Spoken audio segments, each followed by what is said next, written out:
सावरकर माने तेज,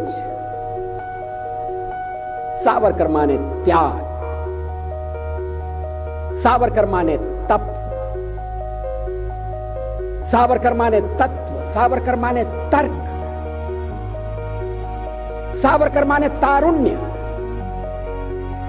सावरकर माने तीर, सावरकर माने तलवार, सावरकर माने तिलमिलाहट, सागरा प्राण तळमळला, तलमळाती हुई आत्मा,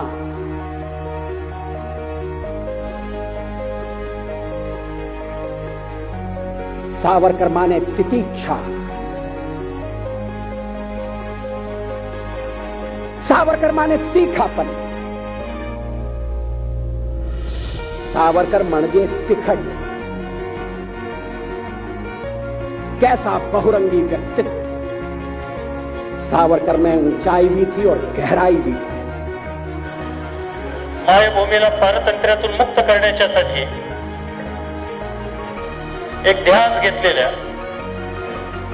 आणि आयुष्यभर प्रयत्नाची पराकाष्ठा करणाऱ्या आणि निस्सीम त्याग करणाऱ्या या मातीमध्ये जन्माला आलेल्या एका महामानवाचं स्मारक आज या ठिकाणी आपल्या सगळ्यांच्या समोर होत आहे. सावरकर खऱ्या अर्थानं या देशातले आद्य स्वातंत्र्यवीर होते. त्यांनी या क्षेत्रामध्ये जी केलेली कामगिरी आहे तिचं एक इतिहासामध्ये वेगळं अशा प्रकारचं स्थान आहे. परंतु लोकमान्यांच्या आणि महात्मा गांधींच्या नेतृत्वाखाली या देशामध्ये जो चाललेला जंग होता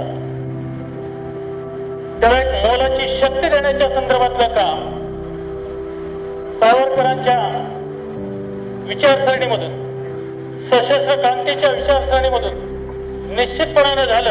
ही गोष्ट तुम्हाला मला आज या ठिकाणी मान्य करावी लागेल.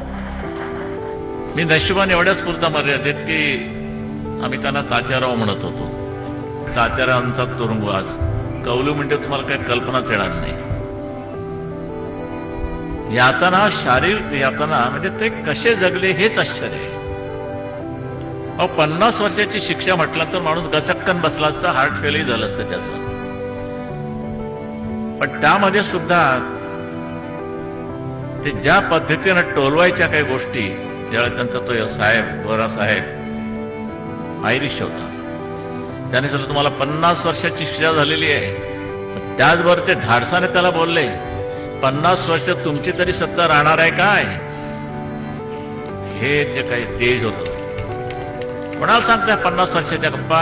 तुम्ही राहणार आहात? नाही राहिले, पण गेले ब्रिटिश. तात्याराव राहिले.